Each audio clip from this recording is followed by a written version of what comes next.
Now आज की video में हम अपन सेक्शन 125 पढ़ने वाले हैं जो कि है investor education and protection fund. Last class में अपन ने अनपेड डिविडेंड अकाउंट के बारे में पढ़ा था और अपन उसमें पढ़ा था कि अगर अनपेड डिविडेंड अकाउंट में 7 साल तक के लिए पैसा पड़ा रहता है अनपेड या फिर और उसको कोई क्लेम करने नहीं आता है तो अपन को इन्वेस्टर एजुकेशन प्रोटेक्शन फंड में उस पैसे को ट्रांसफर करना होता है। तो कैसे कैसे क्या होता है यहाँ पे ट्रांसफर होने के बाद या यहाँ पे कैसे ट्रांसफर होता है, ये कैसा फंड है, कौन इसको एडमिनिस्टर करता है, ये सब आज के इस सेक्शन 125 में दे रखा है और अपन इसको पूरा पढ़ने वाले हैं। ठीक है, तो चलो स्टार्ट करते हैं। सेक्शन 125 का सबसेक्शन 1 क्या है? The central government shall establish a fund to be called as investor protection and education fund. ठीक है, तो सेंट्रल गवर्नमेंट की फंड एस्टैब्लिश करेगी, नॉर्मल सी बात है और कुछ नहीं है इसमें इससे ज्यादा। सेक्शन 125 सबसेक्शन 2 क्या है? There shall be credited to the fund. अब ये इंपॉर्टेंट बन जाता है यहाँ पे कि क्या क्या इस फंड में आएगा, मतलब इस फंड में कहाँ से पैसा आएगा। तो ये है अपन को, और ये अपन को अच्छे से ध्यान में रखना है। क्या है? Amount of grants bye CG. अगर सेंट्रल गवर्नमेंट कोई ग्रांट प्रोवाइड करती है, ठीक है, सेंट्रल गवर्नमेंट कोई ग्रांट प्रोवाइड करती है तो वो उससे इसमें पैसा आएगा। ठीक है, नेक्स्ट है donation by central government, state government, companies और एनी अदर इंस्टीट्यूशन। या फिर सेंट्रल गवर्नमेंट या स्टेट गवर्नमेंट या फिर कंपनीज या फिर कोई दूसरा इंस्टीट्यूशन कोई डोनेशन कर रहा है इस फंड को तो उससे यहाँ पे पैसा आ सकता है। Amount in unpaid dividend account of companies, तो ये अपन ने पहले ही पढ़ लिया है। ठीक है, कि अब अगर अनपेड डिविडेंड अकाउंट में अनक्लेम्ड रह जाता है पैसा for the period of 7 years, तो 7 ईयर्स के एक्सपायर करने के बाद आपको क्या करना है? आईईपीएफ में उसको ट्रांसफर कर देना है। नेक्स्ट है इंटरेस्ट और other income received out of investment made from the fund. तो अगर फंड है, उसके पास जो पैसा था उसने कहीं स्टॉक मार्केट में या फिर कहीं पे भी म्यूचुअल फंड वगैरह में इन्वेस्ट करा है, तो उससे जो इंटरेस्ट उसको रिसीव होएगा, डिविडेंड रिसीव होएगा, तो वो क्या है? वो भी इसकी इनकम है। ठीक है, तो यहाँ पे अपन एक तरह से इनकम या फिर जो भी फंड में कहाँ से पैसा आएगा वो पढ़ रहे हैं। ठीक है, मेच्योर डिपॉजिट, कोई मेच्योर डिपॉजिट थे जो वही जो जिनका पैसा क्लेम नहीं हो पाया तो वो है। ठीक है, कोई application money due for refund, कोई एप्लीकेशन मनी है जो ड्यू हो गई है रिफंड के लिए, अपन रिफंड नहीं कर पाए किसी भी रीजन की वजह से, तो वो चीज। ठीक है, मेच्योर डिबेंचर्स भी हो सकते हैं इसी तरीके के। ठीक है, और मतलब ये तीनों एक तरह से अनपेड डिविडेंड अकाउंट, जिससे अनपेड डिविडेंड अकाउंट में तो डिविडेंड की बात होती है, यहाँ पे सिर्फ डिपॉजिट्स की बात हो गई है कि कोई डिपॉजिट अगर मेच्योर होगा हो पर वो अपन पे नहीं कर पाए हो, या फिर एप्लीकेशन मनी हो, या फिर मेच्योर डिबेंचर्स हो।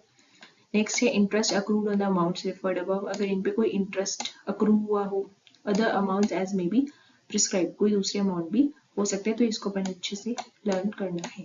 ठीक है, कौन कौन सा है फिर से रिवाइज करते हैं। अमाउंट्स ऑफ, कोई सेंट्रल गवर्नमेंट आपको ग्रांट दे रही है, ठीक है, कोई सेंट्रल गवर्नमेंट या स्टेट गवर्नमेंट या फिर कंपनीज या फिर कोई दूसरा इंस्टीट्यूशन कोई डोनेशन दे रहा है, अनपेड डिविडेंड अकाउंट का अमाउंट, ठीक है, और फंड ने कहीं और इन्वेस्ट करा है उस पैसे को तो फिर उसका जो इंटरेस्ट हुआ अपन को रिसीव हुआ है तो वो।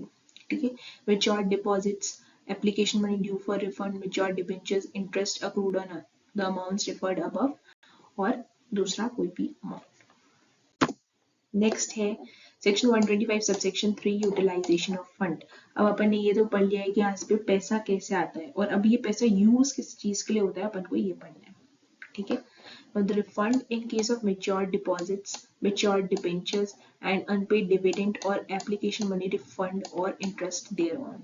तो अगर कोई पैसा अपना क्लेम करने आ गया है, सोचो आईईपीएफ से, अपन ने पिछले क्लास में पढ़ा था कि अगर किसी को क्लेम करना है पैसा तो वो आईईपीएफ से कर सकता है कुछ डॉक्यूमेंट सबमिट करा के। ठीक है, तो किसी को अपना पैसा क्लेम करना है तो उसको रिफंड करना पड़ेगा भाई अपन को, तो ये mature deposits, mature debentures, unpaid dividend account, application money या फिर इन पे कोई भी इंटरेस्ट अगर अक्रू हुआ है तो उसका पेमेंट के लिए ये यूज होता है। ठीक है, promotion of investors education and protection, जो इन्वेस्टर्स होते हैं उनकी कुछ एजुकेशन के लिए, प्रोटेक्शन के लिए ये फंड यूज करता है। ठीक है, नेक्स्ट है distribution of any disgorged amount among eligible and identifiable applicants for shares और debentures, share holders, debenture holders और depositors who have suffered loss due to wrong actions by any person in accordance with the orders made by court। ठीक है। तो डिस्गॉर्ज्ड amount क्या है, मतलब जो अपन ने वापस से वसूला है, ठीक है। सपोज कंपनी ने या फिर कंपनी के कोई ऑफिसर ने डिफॉल्ट कर दी, ठीक है, किसके साथ, डिबेंचर होल्डर्स के साथ, डिपॉजिटर्स के साथ, शेयर होल्डर्स के साथ, ठीक है, कुछ फ्रॉड वगैरह कर दिया उनके साथ और कुछ रॉन्ग एक्शंस करे जिसकी वजह से उनको फायदा हुआ है, तो डिस्गॉर्ज्ड अमाउंट क्या है, अपन ने वो वापस से वसूला है उनसे, और वो अपन कोर्ट क्या करती है, कोर्ट के ऑर्डर के अकॉर्डिंग अपन उनको डिस्ट्रीब्यूट कर देते हैं, तो ये इसके लिए यूज होता है, ठीक है। Reimbursement of legal expenses incurred in pursuing suit by members, debenture holders और depositor as may be sanctioned by the tribunal. अगर ट्राइब्यूनल बोलती है तो डिपॉजिटर्स और अगर कंपनी ने कोई डिफॉल्ट करी तो डिपॉजिटर और डिबेंचर होल्डर्स या फिर मेंबर्स ऑफ द कंपनी क्या करेंगे, कंपनी के खिलाफ सूट फाइल करेंगे, ठीक है।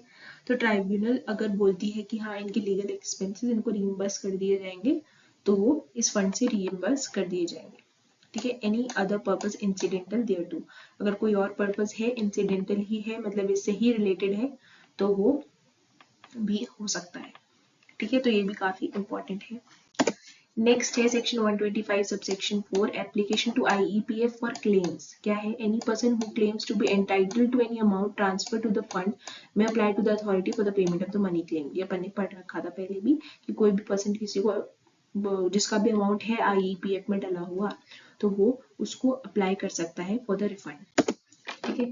सेक्शन 125 सबसेक्शन 5 क्या है, कॉन्स्टिट्यूशन ऑफ अथॉरिटी। अभी ये अथॉरिटी कैसे कॉन्स्टिट्यूट होती है, ठीक है।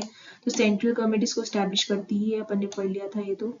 Central government shall constitute an authority for the administration of the fund consisting of, ठीक है। सेंट्रल गवर्नमेंट इसकी अथॉरिटी भी एस्टैब्लिश करेगी, क्या होगा उसमें, एक चेयरपर्सन होगा, सच द मेंबर्स नॉट एक्सीडिंग 7, कोई भी 7 मेंबर्स भी होंगे उसमें, पर 7 से ज्यादा नहीं हो सकते, ठीक है। एक चीफ एग्जीक्यूटिव ऑफिसर होगा, तो ये 3 जने होंगे उसमें, एक चेयरपर्सन, एक चीफ एग्जीक्यूटिव ऑफिसर और 7 मेंबर्स, पर 7 से ज्यादा नहीं हो सकते उसमें। तो ये अपन ने जो ऊपर पढ़ा, ये क्या, इसमें क्या लिखा हुआ है, authority shells administer the fund. तो जो अपन ने ऊपर पढ़ी अथॉरिटी, जिसमें एक चेयरपर्सन होता है, एक चीफ एग्जीक्यूटिव ऑफिसर होता है, 7 मेंबर्स होते हैं, वो क्या करेंगे, इस फंड को एडमिनिस्टर करेंगे, इसका पूरा एडमिनिस्ट्रेशन वो संभालेंगे। नेक्स्ट है section 125 subsection 7 CG may provide to authority such officers, employees and other resources in accordance with the prescribed rules of IEPF। मतलब जो रूल्स IEPF के हित में लिखे हुए हैं, मतलब उनके रिस्पेक्ट में लिखे हुए हैं, उस हिसाब से क्या करेगी CG यानी सेंट्रल गवर्नमेंट ऑफिसेज और ऑफिसर्स या फिर एम्प्लॉइज उनको प्रोवाइड करेगी, ठीक है। Not such important. Section 125 subsection 8 maintain separate accounts in the form prescribed by CG in consultation with CAG, ठीक है। तो ये सेपरेट अकाउंट्स मेंटेन करेंगे, प्रिस्क्राइब जो CG करेगी इन कंसल्टेशन विद CAG यानी controller and auditor general of India, ठीक है। सेक्शन 125 सेक्शन 9 क्या है, authority shall have the power to spend money out of the fund. तो ऑब्वियसली अथॉरिटी डिसाइड कर सकती है कि अपन को कहाँ कहाँ ये फंड स्पेंड करना है। सेक्शन 125 सबसेक्शन 10 क्या है, the accounts shall be audited bye CAG, ठीक है। तो इनके अकाउंट्स जो है वो CAG ही ऑडिट करेंगे and audited accounts with audit report shall be forwarded to the central government manually by authority. तो मैनुअली अथॉरिटी क्या करेगी, जो ऑडिटेड रिपोर्ट होगी और ऑडिटेड अकाउंट्स और ऑडिट रिपोर्ट होगी वो फॉरवर्ड कर देगी सेंट्रल गवर्नमेंट को, जो कि किसके द्वारा ऑडिट करे गए हैं, CAG के द्वारा। Next, section 125 subsection 11. Authority is also required to prepare an annual report giving full account of its activities during the financial year. A copy of annual report shall also be forwarded to the central government and shall be laid before each house of parliament.